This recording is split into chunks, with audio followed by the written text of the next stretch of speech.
Hello, I'm Dakota. And I'm Beth. And this is a little bit different podcast episode today. Kind of a general announcement episode for Gruesome Gaming Group. Just for those that are in the know, just check our Twitter and social media, and we'll update there. Starting soon, we will be releasing everything on Wednesdays. And that is all of our channels, Leveling Duo, Brother Knows Quest, and Horrific History and Hauntings.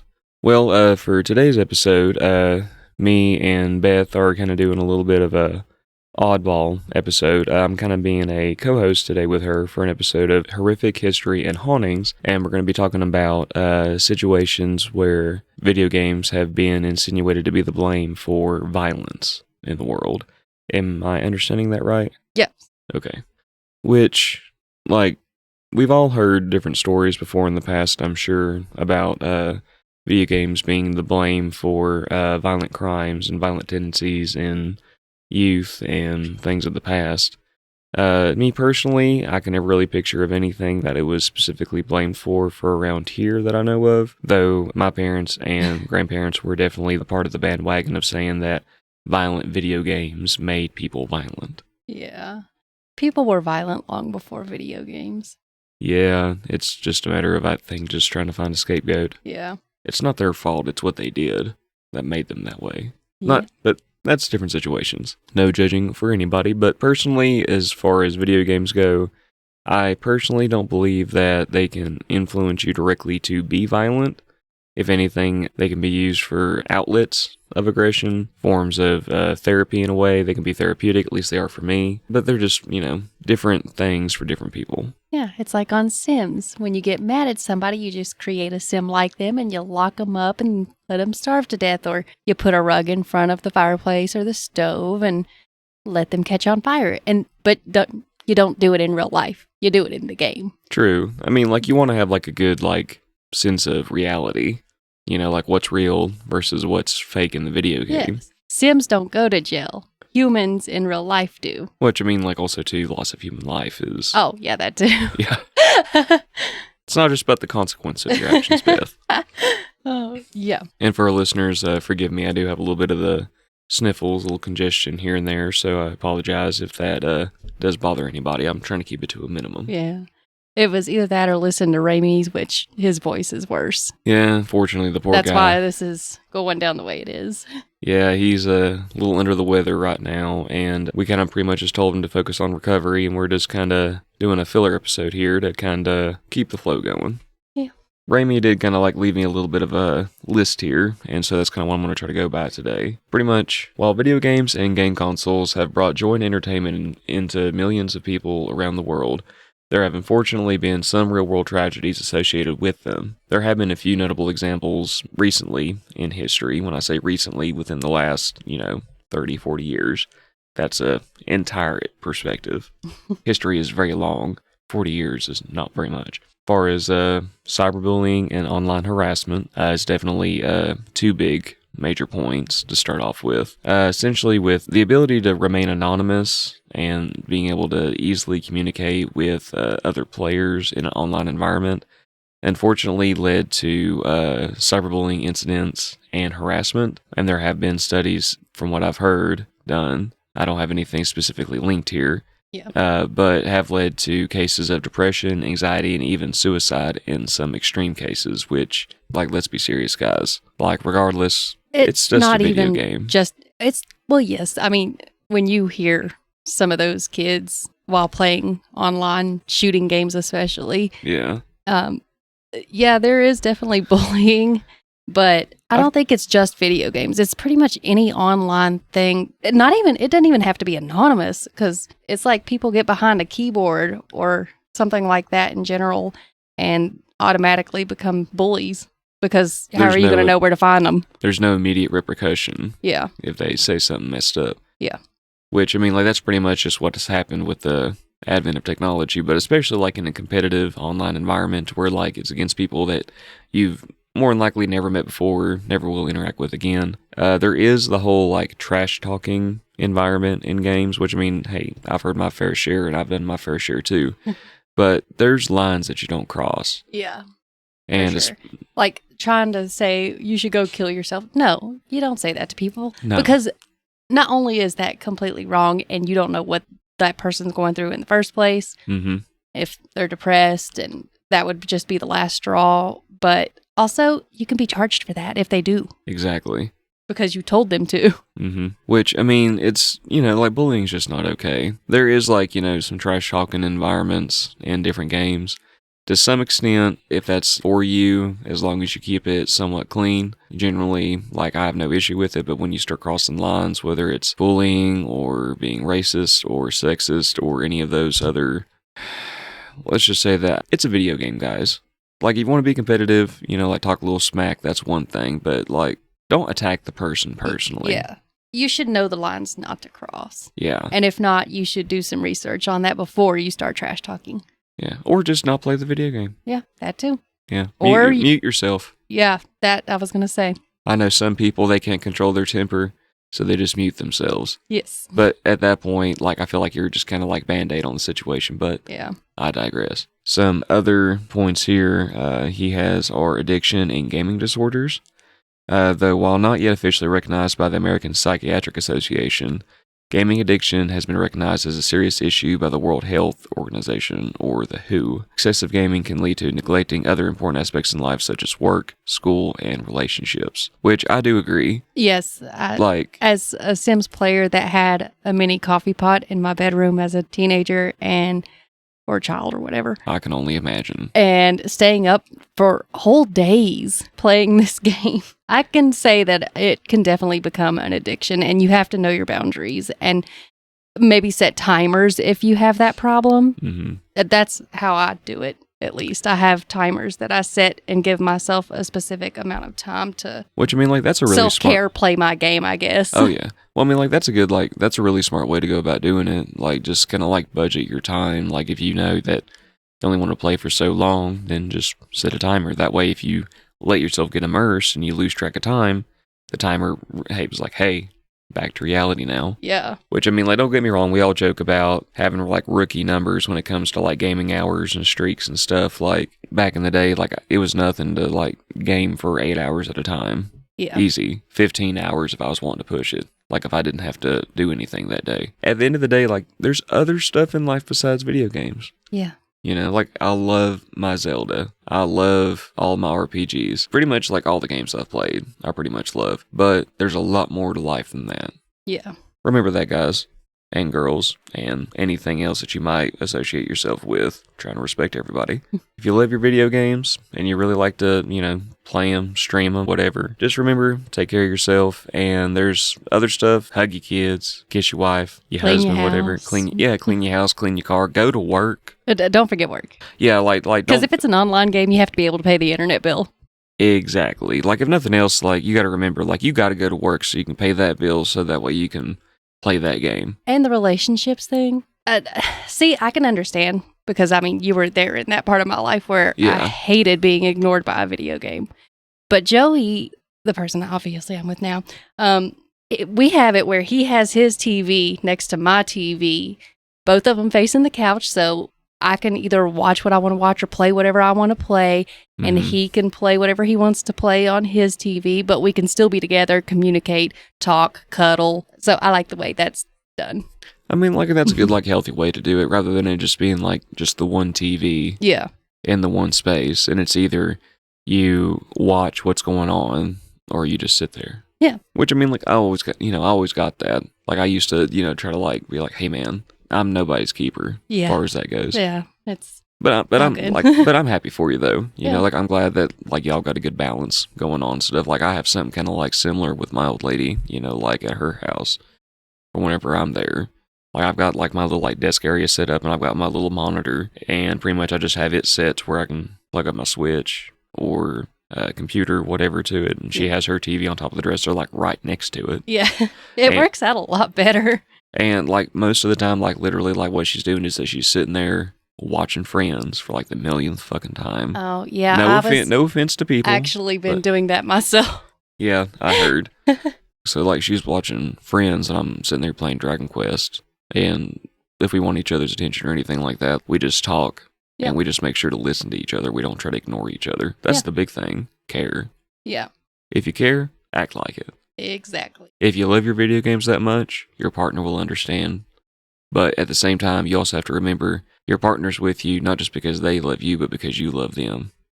If you act like you love the video game more than them, eventually all you'll have is the video game. Yeah. As much as I love video games, they do not replace people, guys. No. Well, Hey. Depends on the person. Like you said, if you really love this person and y'all are treating each other good, then no, the video game cannot replace them. In some cases, there's people I've met that I would much rather replace with a video game. Well, yeah, I mean, like we all, I think, Very negative people. Like I'm sure we've all, like met a person that we would gladly trade for, like a copy of Skyrim or something like that, Or, a toothpick. Well, like tomato. Like at this point, like there's so many copies, it might as well be a toothpick. But anyway, we've been getting a little sidetracked there. Yeah. On to the next thing he has listed here is physical injuries. RSIs, or repetitive strain injuries, are a common problem for gamers who often spend hours hunched over a controller or keyboard. In rare cases, these injuries can be severe and debilitating. Things such as like arthritis, early onset arthritis, bad posture. I'm definitely one of those people. The bad postures. I really don't have a problem with my hands as of yet, anyway. Carpal tunnel. Yeah. But I do have a problem with the not sitting appropriately after a while, and then my neck or my shoulders or back starts to hurt. Which that dips back into a previous point that we made with setting the timers. Yeah. And give yourself some stretch time, too. Oh, yeah. Like, my girlfriend, like, she's really big on, like, stretching. And, like, she'll be like, have you stretched? And I'll be like, not for a while. She's like, okay, stop. Stretch. Yeah. You have to get up and stretch. Otherwise, you get those pains. Oh, yeah. Especially when you're our age. And you will find out fast. The next bullet we have here is more around like actual violent incidents. And he has here, while it's important to note that the vast majority of gamers are not violent, there have been some high-profile cases of violence that have been linked to video games in the past. Some argue that violent video games can desensitize players to violence and make them more likely to act aggressively in real life. Now, I will say that I agree on the point of that if you play a lot of very violent, gruesome, gory video games, to a point, eventually you do become desensitized to it. Yeah. That's just something that happens. You adapt. However, I've played a lot of violent video games. I love Doom, but it's never given me the urge to go out here and try to like rip somebody in half. Now, I mean, like, there's been situations where, like, someone has made me angry enough to, like, possibly want to, like, rip that person in half. But I've never, like, played a game of Call of Duty and be like, you know what, I'm gonna go out here and grab me a gun and go do something with it. Like, no. Yeah, but it's not even really just the game. If you get angry enough at someone, then you're likely to have negative thoughts about them. Anger. Anyway, without the video game. Like, anger is just a pretty negative emotion in general. Yeah. To state the obvious. And if you don't manage it correctly, it can lead to you making some bad decisions that lead to some pretty bad repercussions. And video games, I have met quite a few people that have quote-unquote raged pretty hard, but never I've seen to the point where like they're wanting to get like physically violent against somebody else. Yeah. Now again, like I have heard people get mad and talk some pretty mad shit before, but that doesn't mean you have the right to physically assault someone. No. Which, again, back to a previous point we made, like, even if you do get mad, and is something that my girlfriend likes to say a lot, you may not be able to control how you feel, but to an extent, you can control on how you act on how you feel. Yes. If it makes you that mad, then turn the game off. Yeah. Take a break. Because remember, guys, it's a video game. You're supposed to be having fun. It's not just about, like, being number one, or getting the highest score, or the fastest time, or the rarest item. Don't get me wrong, like, I've been on the grind, and I understand the frustration and, the anger that you can feel sometimes from, being disappointed or having a issue or obstacle pop up, especially if it's another player. But it's still a game. Like, I try to remind myself personally, Beth, like, if I start getting a little bit, like, too angry or frustrated, that's when I turn the game off. Yeah. It's like, what's the point? Like, I'm playing the game to relax. And, yeah, and most likely once you go eat something or take a nap or drink some water or something, yeah. Take some time away from it, and then with a fresh mind go back, you're probably more likely to accomplish whatever your goal was in the game anyway. Mm-hmm. because you're not getting so frustrated. Basically just self-care. Yeah. Like, the video games are part of your self-care. Well, remember, don't let the video games be part of the reason why you need self-care. Another point that he has here, which is a big disclaimer that I know a lot of people, especially people around our age, recognize from like the early era PlayStation games. Seizure warnings. Some video games, particularly those with flashing lights or rapid movement, can trigger epileptic seizures in susceptible individuals. That makes sense. It says here, in the early 1990s, video games were still a relatively new medium and there were few established guidelines for content. Mortal Kombat burst onto the scene in 1992 with its digitized actors, realistic fighting moves, and over-the-top fatalities. The game's signature feature, the Fatality, allowed players to perform gruesome finishing moves on their defeated opponents, complete with spurting blood, bone breaking, and organ excision, or explosion, depending on person and the move. This level of violence was unprecedented in video games at the time and sparked immediate controversy. Parents, politicians, and the media all voiced concerns about the potential impact of such graphic violence on children. Basically, Mortal Kombat is the reason for the ESRB. The controversy surrounding Mortal Kombat's violence led to the creation of the Entertainment Software Rating Board, or ESRB, in '94. This industry-backed organization was tasked with rating video games based on their content, giving parents a clear indication of what their children might be exposed to. So basically, that's where we get like our PG, or M. Or T for teen. Yes. That makes sense. Because I can understand why some parents would not want their children to see that, I guess. But I wasn't raised where that kind of thing was hidden from me, and I'm not going around murdering people. Nah. I mean, like, and I've seen you get pretty angry before. Yeah, I definitely have quite a temper when it comes down to it. Well, depending on what it's about. Like, you've had, like, some pretty valid reasons to be mad before, and I've been more surprised at your... No offense, like, don't take it the wrong way, but, like, surprised at your amount of self-control. Oh, well, thank you. You know, like, that's a good surprise kind of thing. But, well, getting back, sorry, a little sidetrack there. Mortal Kombat was actually the first video game to ever receive an M rating for mature, which, at that point, with public perception, it became a turning point with how video games in general were perceived and regulated, which...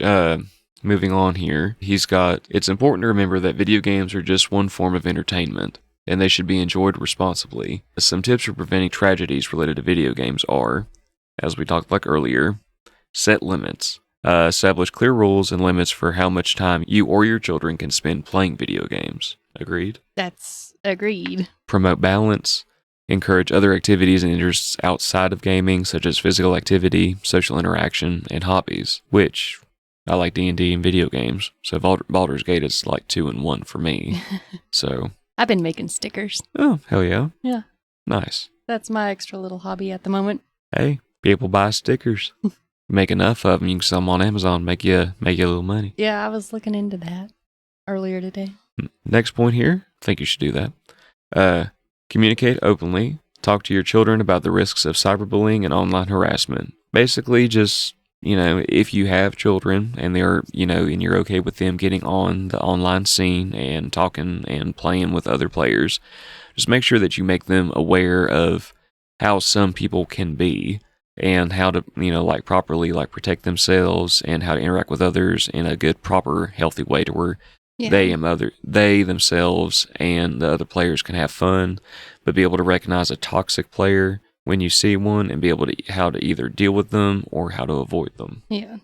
And probably make them comfortable enough to where if something bad like that, if they encounter someone or something like that, that they are comfortable enough to come to you and talk, and you'll hopefully be able to help them either block this person or help them in some way. Make sure you got a good, strong support system. Yeah. Kind of building on that a little bit, kind of like be aware of all the risks associated with video games, the risks per se. Educate yourself and your family about the potential problems associated with video game addiction and violent content. I'm not trying to like insinuate there that violent content can inherently make other people violent, but like with anything, especially with children, they imitate what they see. Like younger children. And if they can't differentiate between like what is considered real versus not, then they might perceive something violent as something that it's okay to do if they don't understand any different. Which that's just like an understanding of just like children in one perspective, but also like video game addiction in general. Remember, take breaks, set limits, promote the balance, communicate with people, be aware, be self-aware. His next point here is choosing age-appropriate games. So basically, just whenever you're looking at the player themselves, regardless of like age and maturity, take that into account and make sure that they're getting the appropriate games to play. Yeah. If a game is rated M for mature, it may not be the best game to buy your 6-year-old for Christmas. Yeah. But I mean, it's just like a matter I said, of like, it again, depends on the child and their maturity level. And the content of the game itself. Yeah, the content of the game, what the parents obviously are comfortable with. Because sometimes they give out some ratings kind of loosely. Yeah. Like they could have like one word in it and it earned it that rating. Yeah. Yes.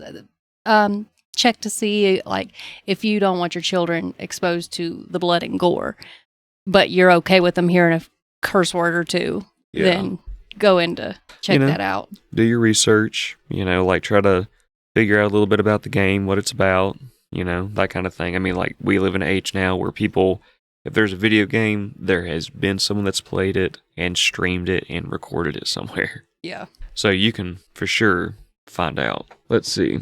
Next point, like we talked about earlier, take breaks, get up and move around regularly. Try not to sit for too long, trying to avoid your RSIs. And also too, which is kind of I feel like for those that are in this category, it's kind of obvious, but be mindful of flashing lights.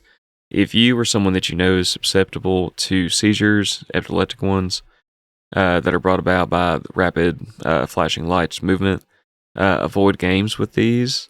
And also too, like if you have a friend, make sure that like you can give them the heads up if like there's something that's about to happen, or if you've seen a warning. Like there's been a couple of friends before in the past that I've had that I've been like, hey, I'm playing this game, it's got this warning on it, and they're like, oh, okay, cool. Well, I just need to make sure that I probably don't sit too close to the TV or something. And I'm like, okay, because I don't want you to start having a seizure in my floor either. Yeah, I don't know what to do if you start doing that.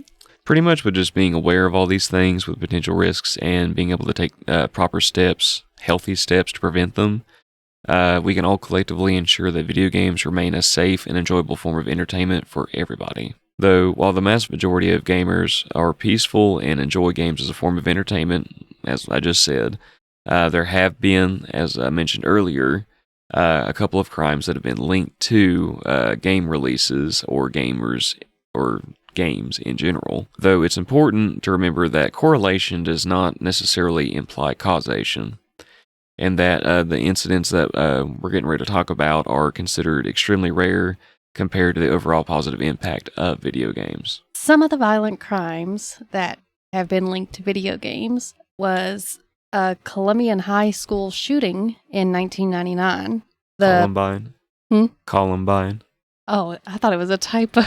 No, it's okay. Oh, okay. Columbine high school shooting in 1999. The perpetrators were Eric Harris and Dylan Klebold. They were known to be avid players of violent video games, and some have speculated that these games may have been the reason or the influence for their actions. Okay. I don't know anything about this case, and there's no link below, so. Well, like I want to say I faintly remember reading something about this. To me, I think that was kind of like a move by the defense. Yeah. Trying to be like, hey, we played a lot of violent video games. That's part of the reason why we thought this was okay to do. Yeah, like when we were talking about the Dungeon and Dragon Satanic Panic, that one that wanted to use his defense as the game made him do it. No, the game did not make you do anything. You did that. That was your free will. Yeah, the lawyer was just like, yeah, we'll just blame it on the video game. So they'll they'll tack off 5-10 years or something or lower it down. Yeah. Hopefully not. Hopefully that did not work. Yeah. So how currently the research, from what I understand, between video games and violence is still pretty complex and inconclusive. Yeah. They've not been able to prove one way or the other conclusively as to whether violent video games in and of themselves can create violent tendencies. Which I moved to say that if violent video games can do that, then any kind of violent media can do that. Not just video games. Yeah. Which is kind of what this next one says also. Mm. Sandy Hook Elementary School shooting in 2012. Adam Lanza was the shooter. Mm-hmm. He was also known to be a fan of violent video games, especially the first-person shooter ones. Mm-hmm.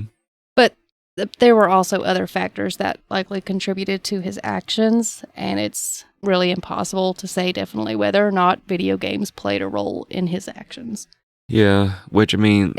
That's something it's probably always going to be impossible to... I mean, I'm no expert, and, like, obviously I'm not him or anything, but, I mean, like... I feel like you definitely probably have some mental issues to begin with if you play a video game and you think going out and doing it in real life is acceptable. Yeah. And okay. Especially, like, walking into an elementary school. I mean, like, if you need help and you need to talk to somebody, like, we'll put links below for all the hotlines. Always feel free to call. There's always someone to talk to. Reach out to somebody. Like, never feel like you have to resort to an extreme violent act like that to feel like you're heard or understood. Like, there's always help available. Unfortunately, like, the next incident that we're getting ready to talk about, we have another person that, unfortunately, decided that they needed to do a little bit more of a violent outcry. Take it away, Beth. El Paso shooting in 2019. The shooter was Patrick Crucius. Allegedly, he wrote a manifesto expressing anti-immigrant views and referencing several video games, including Call of Duty. It was not clear whether these games played a role in his motivations. I think he was just racist. Yeah, which, I mean, to me that seems kind of like just like a technicality. Like, he liked games, and he decided to like, that was like... He decided to like the wrong part of the game. Yeah, I would say that. He was on the bad side. Well, I mean, like, anyone that typically tries to go to an extreme length, I say, like, a lot of their motivations depend on, like, the content that they absorbed growing up. So, if all you ever did was play a lot of video games, and that's all you really have to draw from. But anyway, just all very sad. Yeah. The one that I've probably heard the most throughout my life, our childhood, whenever games actually began to show up, was the theft and fraud because of Grand Theft Auto burglaries. Oh, I heard so much. Yeah. Like, everyone talks so bad about Grand Theft Auto. Like, I remember it was, like, banned. Yeah. In, like, my family's house. And a lot of people I knew, like, it was apparently banned in their household because it was just like, you can hire a prostitute and you can rape them and then you can steal people's cars and beat them to death and go rob a bank. And I'm like...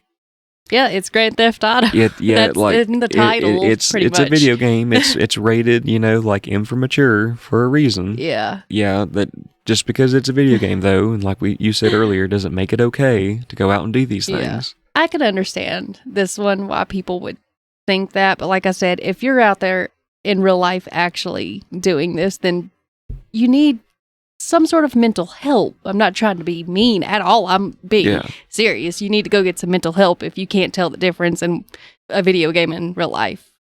Yeah, like we said earlier. Good life advice. There's always someone to talk to. Reach out to somebody. Never feel like you're alone. There's too many people in the world to be alone.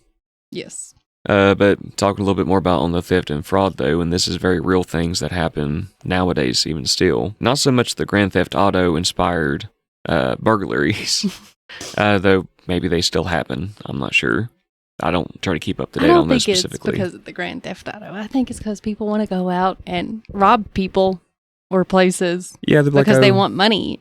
They're like, oh, he looks like the dude off of Grand Theft Auto. He must have played that video game. Yeah, or there's also those cases where they're so hungry that's what or they don't have a place to go in the cold. And I've heard that people will do that just to simply go to jail so they'll have a warm place to sleep during the winter. And that's sad. Yeah.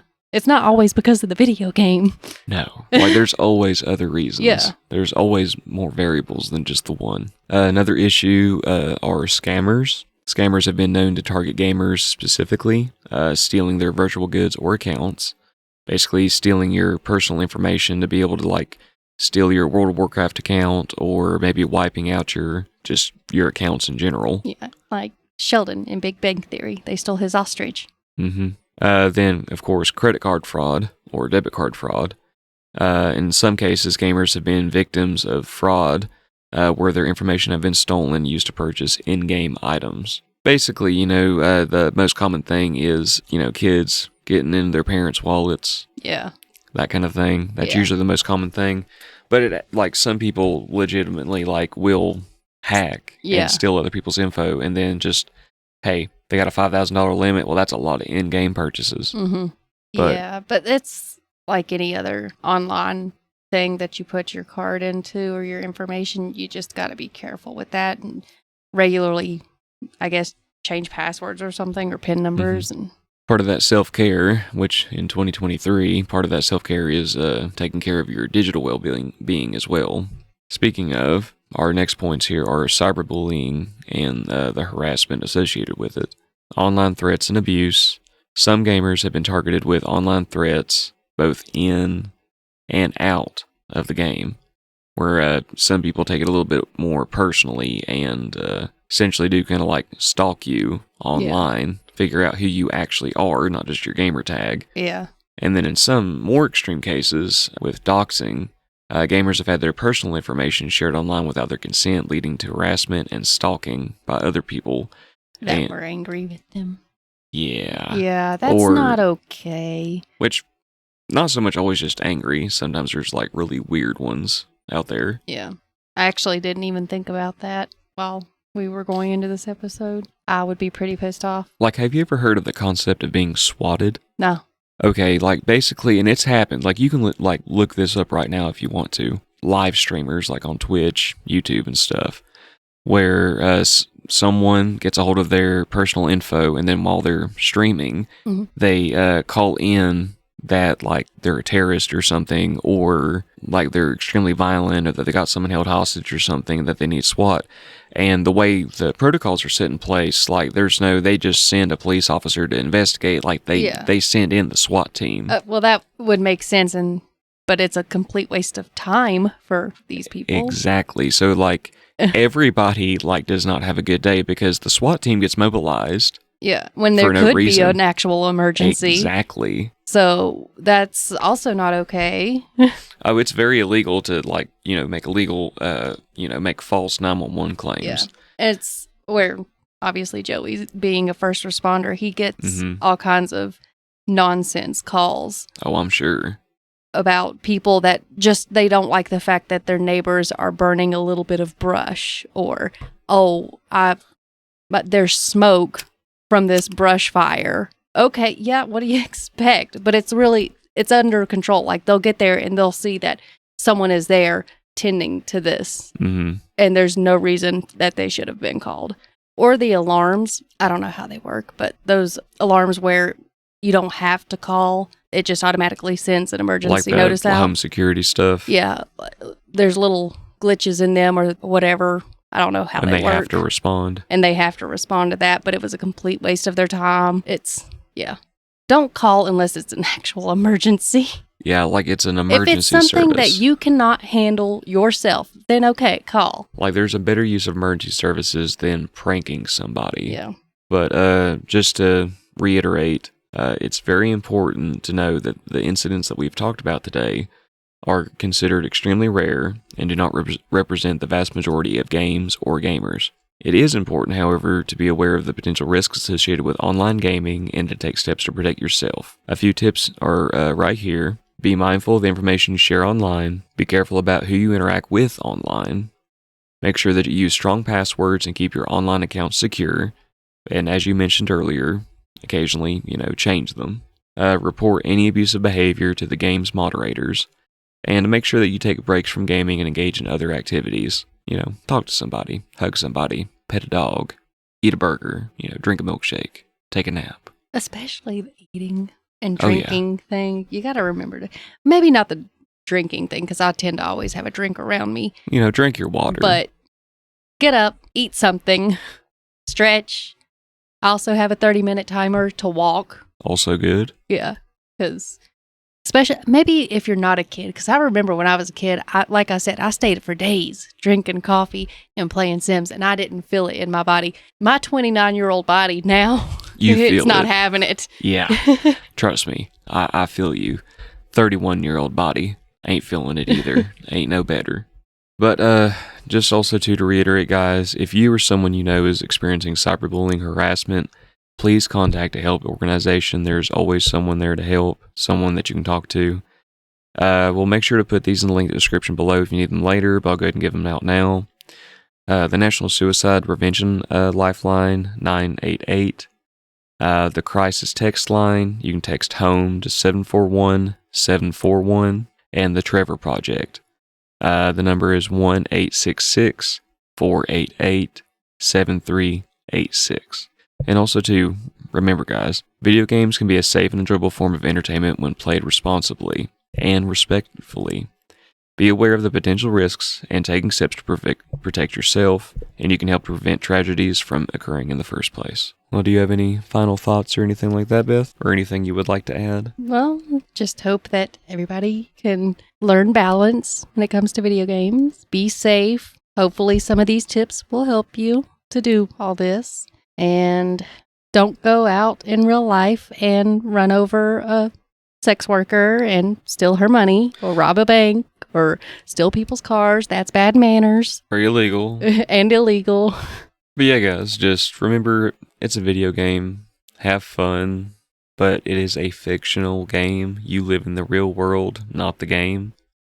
So take your breaks, interact with your people, whoever, whatever it may be. Just take care of yourselves. I feel like this has become more of like a public service episode. Yeah. It's going to be an interesting episode on horrific history and hauntings. Yeah.